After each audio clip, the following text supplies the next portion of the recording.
Okay, hello everybody. Welcome back to our next little project. Today we are finally releasing the video of the new army book, Armies of the British Commonwealth, for the third edition in bold action.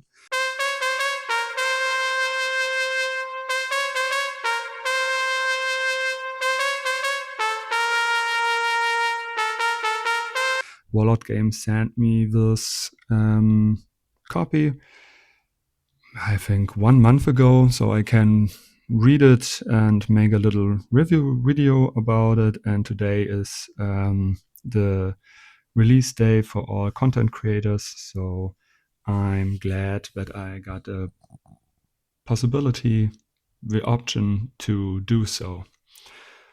I'm not allowed to show whole pages, so I will make pictures and blend them in, and you can watch me building some bold action Africa Corps minis. I choose them because of the hats. These hats can be used very nicely for Indian, Australian, and such things, and that's all about British Commonwealth. So let's dive in, and I will show you the only 2 pages I can do, and that's the index, what do the book content is.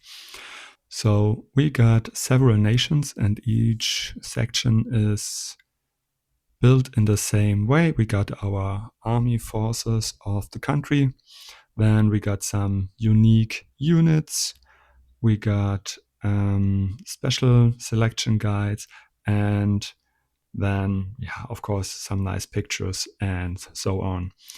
The nations we got in this book is Australia, Canada, the East Africa Command Group, India, New Zealand, and South Africa. And of course, you got your standard Commonwealth units as well, with all the profiles. And at the end, you got some sample armies from Australia, 1,000 points, 1,000 points, India, 1,250 points of Canada in Northwest Europe, and 1,700 points Western Desert, South Africa. Next up, before Australia is starting the book content-wise, there is a Why Collect a Commonwealth Force section, and I could read it for you, but I will not. It's not a reading session. My thoughts on why collect a Commonwealth army would be: you can make a very nice army of different styles with different heads all over the globe. So if you are very much into the Commonwealth, you can, with this book, play in every World War II scenario, from the Pacific to Germany, to the Netherlands, and so on. Next up is Australia. We are starting with the Australian boys, and first off, we got a nice starting page. We got this typical Australian head in the background jumping out of the boat. Of course, then we got the Armed Forces of Australia history section. This is a 1 page filled with a big picture of several different uniform styles. And then I love that picture very much. It's Australian Australian patrol in the jungle, and I like how they did this with the roots and the Eastland moss as vegetation. That looks so cool. I think it's unplayable, but as a diorama it looks very cool. Typical for Australian armies was this special Owen gun. I will blend in the text of the Owen gun so you can read it. It's mud resistant, and it's very reliable, and therefore I think I would predict that we can see a special Owen gun in the sprues. They are for pre-order several weeks from now, and yeah, I didn't have a look at the sprues at the moment. Then we come to our Australian Army special rules, never give up. What the never give up rule is doing when Australian soldiers were attacked in close combat in the game, they count as they had fanatic special rules, and that is so till the close quarter combat is done. And after that, they lose this special condition fanatic. Then we got the next special rule, aggressive patrolling. What that does is it changed the way you set up infiltrators on the game or before the game. You, as an Australian Army player, can deploy all of your infiltrators first, so except you're playing against another Australian player, so you both have the same rule. And when you decided you did deploy all your infiltrators, or there's one left, you just handle them as normal. And in addition to that, for one infantry section per rifle platoon can be upgraded for an infiltrator special rule for 1 point per model. I think that's very, very good. 1 point is not that much. You got, let's say, 6 to 8 models in a rifle company, and that it's like 6 or 8 points, then that could be very handy. And then we got a third special rule. It's ambush drills. So that's a real thing. After the Papua campaign, the Australians were ambushed all the time, so they trained this especially. And what that does in the rulebook or in the game is that when your Australian infantry get ambushed, you can react with a down, even if you activate it and say, okay, advance or make a run move or something like that. Yeah, you will place a down dice as normal. Your activation is complete then, and the enemy is resolving their fire order. That's all normal things. Now on to the next special part, the Australian unique units. We got a jungle division officer. Of course, we are playing maybe in all the Pacific regions. Of course, we then have a jungle division infantry section.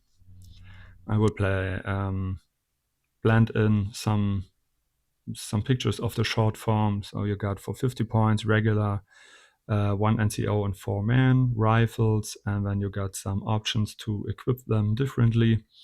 You can add more, up to 5 men, so you got 10.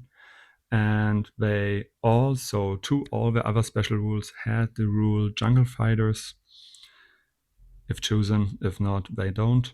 And they can go in ambush after deploying.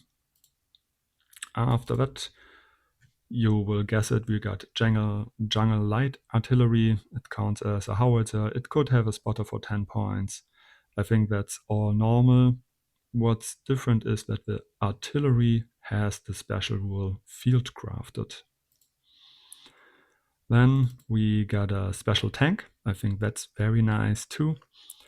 We got a special Matilda frog tank, which is especially used in the Pacific from the Commonwealth troops. And last but not least, we got a little overview of the Australian 4-section guide, early war, mid-war, and late war, for you people who try to be 100% realistic, so we can have a real immersed gameplay. And I think that's it for Australia. Are the forces of Canada, Yeah, it's the same structure. We got the Armed Forces of Canada history section with the longest campaign in Italy, first offensive, a special mention of the Devil's Brigade. I think that is worth mentioning because the unique unit of Canada is indeed the Devil's Brigade, and we will have a look in a minute to them. So then again, we got some different uniform types, some like airborne and winter with the jacket. Then we got again a very lovely like diorama gameplay thing, and I think I know some of these buildings. We are using them in our local tabletop shop. So if there will ever be a battle report from my board action games, you might see this terrain in my videos. So then, of course, we got the African and the jungle uniforms. I think it's worth mentioning because they also deployed Canadian troops there. And after that, we going to the special rules for Canada, and they have indeed 5 different army special rules. So first up, dodged will do the following: all Canadian infantry or artillery units that start the game or are later reduced to 3 or fewer models gain the stubborn rule.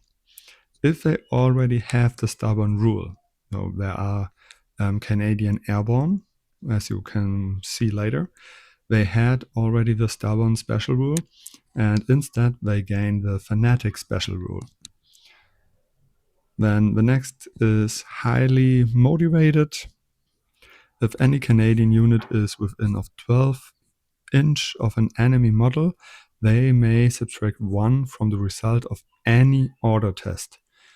I think that's very strong. In my last game, we played a little escalation leap game, 3 versus 3, and my team managed to roll 4 Fubas, and I think we would have saved 1 or 2 of them while we subtract 1. So next special rules is flame warfare. In a single rifle section per each rifle platoon, 1 rifle could be changed to a flamethrower for 40 points. So if you think many games are won by holding the objective and getting close to it, a flamethrower could come in very handy. And you cannot give a flamethrower to engineers. Then we got the Browning machine gun, and that's what that will do is all turreted Canadian vehicles have an additional option. So more than the British or other Australian units, they can mount a pintle-mounted MMG for 15 points. Or you can even upgrade it to an MMG for 10 points more, so 25 points. And then, as I said before, in the dodged rule, you can make your Canadian troops to airborne, at least the mid and late war forces. And they must be veteran, and they must take the stubborn rule for 1 point per model. That's normal for all airborne units I know in the game. Or the Devil's Brigade. So for 80 points, you got 5 veterans, 1 NCO, and 4 men. You can add 5 men with rifles for 16 points each. You can, of course, change your rifles with submachine guns. You can have your light machine gun up to 2 men for 15 points. I think that's very very common and very standard. You can add a bazooka. I think that's very nice. I love bazookas, but it's 45 points, so very, very heavy. You can take a demolition charge for 20 points. Very nice indeed. And you can, of course, have your standard anti-tank grenades for 2 points. And then they have a bunch of special rules. So the Devil's Brigade got behind enemy lines, field craft, tank hunters, if they take the tank anti-tank grenades. And they got the special rule, the worst is yet to come, if the bazooka is taken. And they have tough fighters.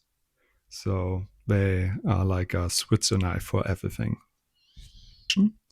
In the text it says the Canadian Army formed scout platoons immediately after the campaign in Sicilia. The platoon consists of one section containing the unit snipers and two sections of scouts. And then we got the following. We got 45 points veterans, that's one NCO and 2 men with rifles. And then you can add up to 3 more rifles. You can change the rifles to submachine guns. You can have your demolition charge. And you can have the behind enemy lines changed to infiltrator. What you didn't get is the sniper.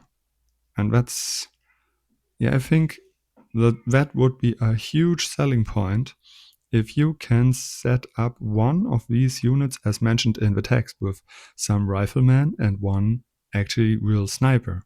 So you can skip the sniper for, what is it, like 60 points, 80 points for a veteran. That would be awesome. User tank, it's a special produced and designed for the Canadian Army and based on the chassis of the American Grand tank. And you got for 195 points a regular medium tank with a medium anti-tank gun, a coaxial MMG, and a forward-facing hull MMG. And then you have, of course, your standard options to replace the medium gun to a light gun. You can replace the hull-mounted MMG to a flamethrower. That could be nice. You can change your anti-tank gun, your medium anti-tank gun with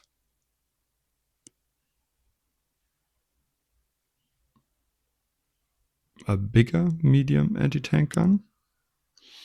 And you can replace your turret weapons with one turret-mounted MNG and gain the command vehicle rule. Less appealing for me. Then special rules, command vehicle improved HE. If you take the bigger gun, instead of HE1, you get an HE2. That could be very handy for, let's see, for 15 points. Small vehicle flamethrower counts as an infantry flamethrower.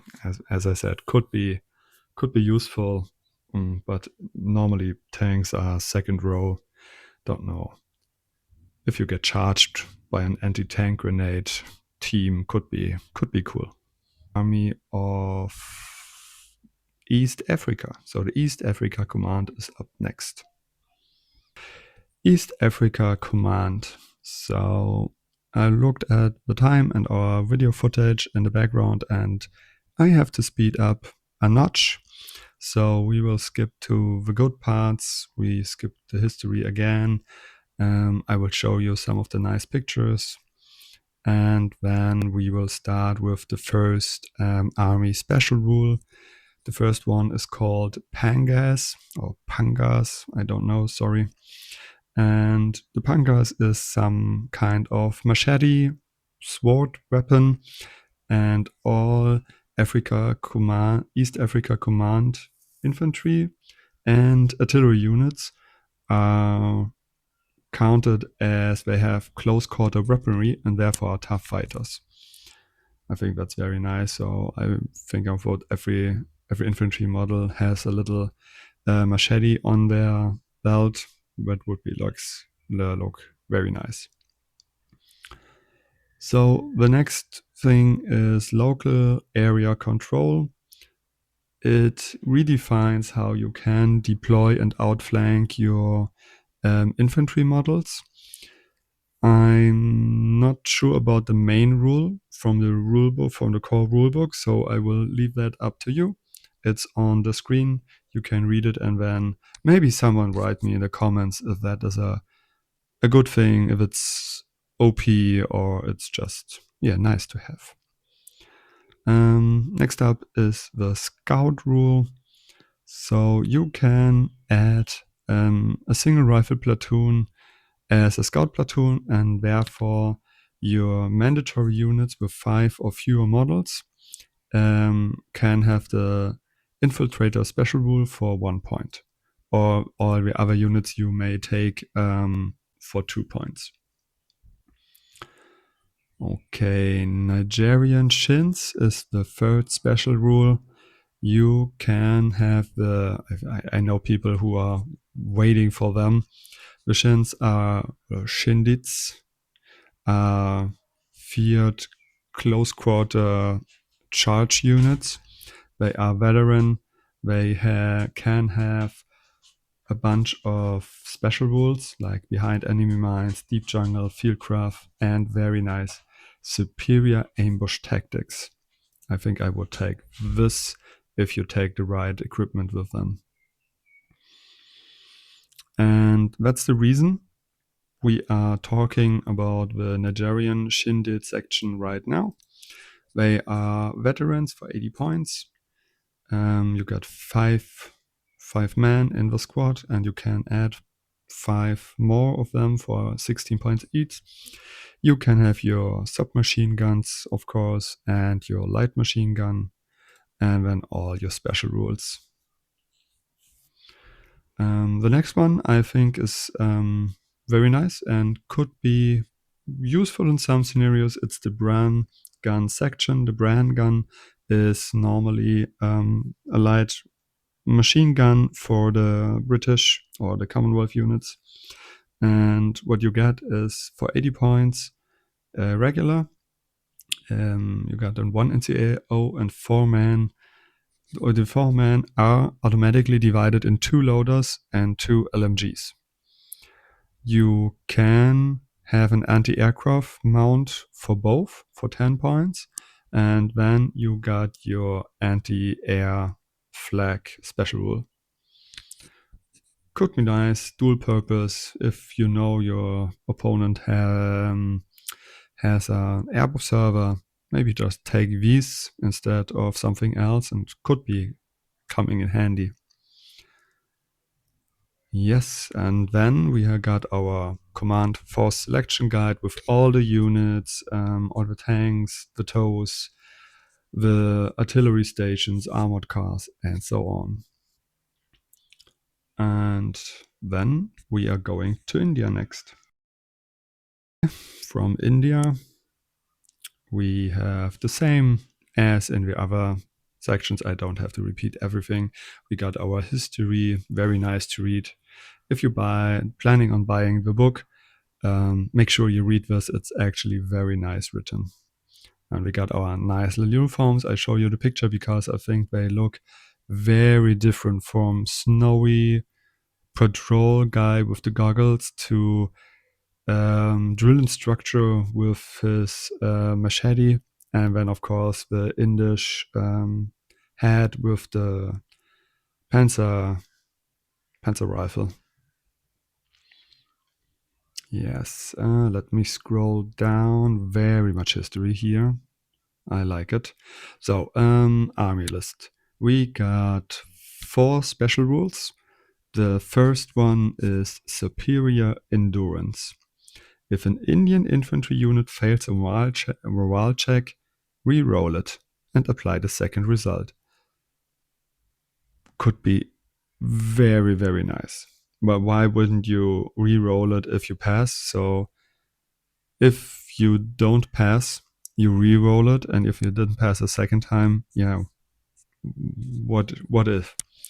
The only thing I can imagine is you rolled like a 10 and you needed under 10, And the second try, you roll a 12 for Fuba, but I think that's a very rare situation. Then we got our shared knowledge. All inexperienced Indian infantry units gave the green special rule. Please tell me, somebody in the comments, if the green special rule is a good thing. I never played inexperienced green units with a green rule, so I don't know. Then the next one, the third, is mountain experts. Any infantry unit from India may be upgraded to fieldcraft for 1 point. It's very situational, but could be good. And then the last is maybe the one who is the most signature for the Indian Army. It's, I'm sorry for my pronunciation, Ayo Gukahali. That's the war cry of the Gurkhas from Nepal and northern India. And you can take Gurkha units, and they must be regular veteran, and they can have for 4 points each the following special rules: tough fighters, fearsome reputation. So if your enemy units may use reaction fire against Gurkha units, the initiating close quarter assaults do not benefit from the defensive position. That's nice. And fieldcraft you can get. Sadly, there is no unique unit called Gurkha. The only thing the Indians have unique is the Indian patent carrier. And that's just not awesome. After that, we got our selection guide with all the units you can take as India. And then we go to New Zealand. That there is a special rule. And the first sentence is, we can't be less aggressive than the Australians. So that's a special rule. I like it. So we got our nice uniforms. I think they look very British. The guy with the hat and the staff in front, or besides Big Ben, the guy with the tea. It's so British. Yes, we got our first special rule: stand fast under fire. And that's very cool if you're rolling for results of multiple pins. For examples, for HE weapon, flamethrowers, or an artillery barrage. The result is reduced by 1 to a minimum of 1. So a lot of times you can be lucky and just get pinned once with while be attacked with HE or flamethrower weapons.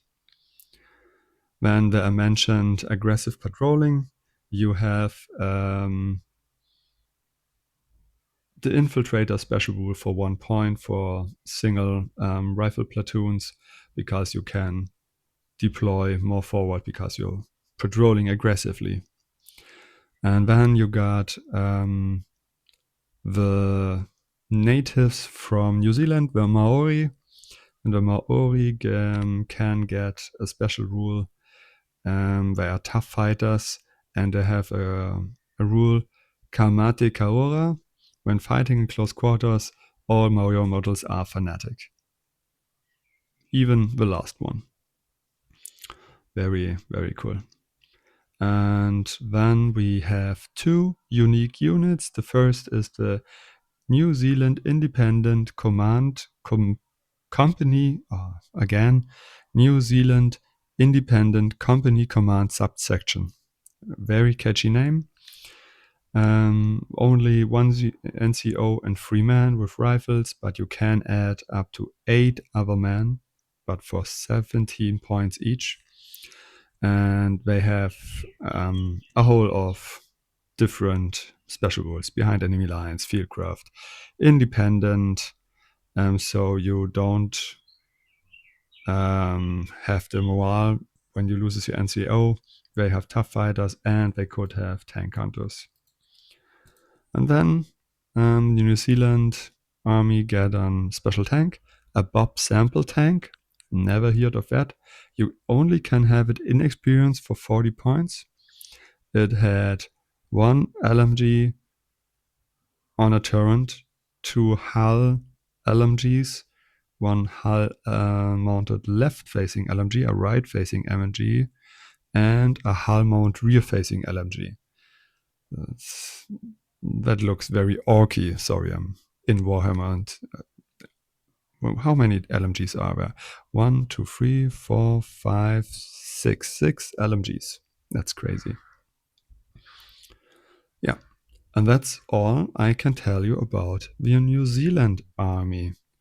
So next up, we will have a look at some of the sample armies, just so you can have a look at them and we can have a nice little discussion over them in the comment section. Okay, first 1000 points Australia. I think that's a common size for a lot of people, me included. We're playing a lot of 1000 points, and you can see here, as described before, you got your jungle division officer, your jungle division infantry sections twice, a Papua infantry battalion section. These are all the unique units. And do we have... No, we don't have the frog tank we talked about earlier. Oh yeah, and then we have, of course, the jungle light artillery. So very jungly for the New Guinea campaign. While I'm scrolling down, I will show you some of these very nice dioramas where they showcase the armies. And when we reach India, it's not far from Australia. India is a 1000 point army list for the Burma campaign. And here we see we got 1, 2, 3, 4 from the Shidit sections we talk about. And do we have... No, we have no other unique units. So they all have the Ayoko Gokakali special rule. No, they don't. The last one didn't buy it. Okay. But you can see the first one is veteran with 10 models. And they got 180 points. That's very point heavy. So they have to take a lot of the heavy lifting. So then we scroll down, have some nice pictures. And now we're talking about the biggest list, the Canada Northwest Europe. It's more winter themed, I think. And I can't see any unique units from Canada here. They are all the regular English or US troops. So I'm not that much excited about Canada in general. If I were to build an army from this book, it totally would be India, because I love the heads you can see me building in the video in the background with the turbans. And that's it, guys. After that, it's just credits. Thank you, everybody written in the credits, for making this possible. It's a very nice rulebook. As usual, I'm never disappointed in the Warlord Games rulebooks. And once again, thank you for sending me this copy early so I can have a look. And I hope you guys will have some nice comments. Tell me your opinion and what army would you build. So to you all the best. Have a good one, and we see us next time.